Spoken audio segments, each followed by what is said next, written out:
Today we're going to show you a great technique called fire cupping, which is a nice way to eliminate a lot of pathogens and disorders in the body without actually causing any pain. You might have seen these marks before on people on their back especially. They're not painful at all. In fact, it feels, actually most patients will refer to it as feeling really good and relieving.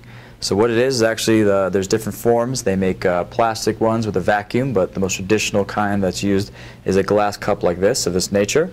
So a really important part of using cupping is you want to have a nice base of oil. And one of the most preferred methods here is castor oil. It's very nice because it's very thick in nature and can kind of coat the skin very well, allowing the cups to move well, whether they're stationary or moving. So we just kind of apply this on. And you have a cotton ball soaked in alcohol, and you would light this on fire. What you would do is then you would put it inside the cup as close to the skin you can, and the action of this is actually pulling the oxygen out of the cup, creating a kind of temporary vacuum. And so what that would do is you keep that for a couple seconds and go directly onto the skin. There are different techniques for that as well. You can kind of do what's called just leaving the cups in place, or you can do one where you kind of move it back and forth around on the body.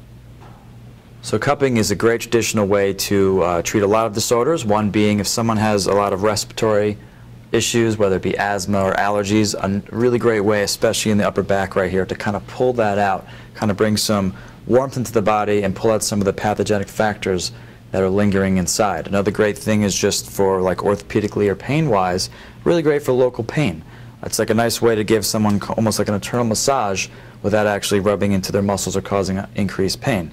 So you could do that along the associated muscles. So with cupping, as it draws the skin in and creates that temporary vacuum, it brings up a lot of what we call sha, or kind of inflammation or stagnation in the body. Now that is a little bit different than traditional bruising that you might see. This is on a different level. This is only the peripheral capillaries that will be pulled up. So although blood will leak out into the skin, it won't do it to the effect of a bruise. So it might be there from anywhere from 2 to 3 days up into a week. And there's different ways you can do to combat that. If it's something that you wanted to get rid of that mark, you could take a nice bath in Epsom salts is a very popular way to kind of combat those bruises as well. One thing to be very conscious of with cupping is you always want to make sure the patient doesn't have an open back, that they're going to a function or something of that nature where they'll be exposing their back and they'll want to be embarrassed.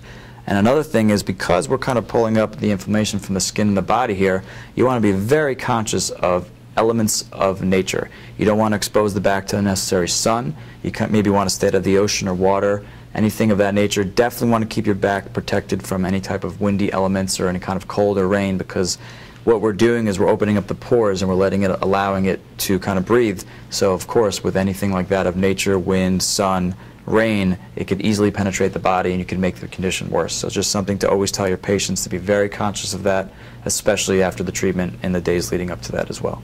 So when you're done with the cup, a nice easy way is to kind of take your handle on it, get a good grip of it, kind of put a thumb or forefinger underneath, and it comes right off. As you can see there, we got a really nice reaction of a lot of the inflammation that came up from the back of her shoulder there.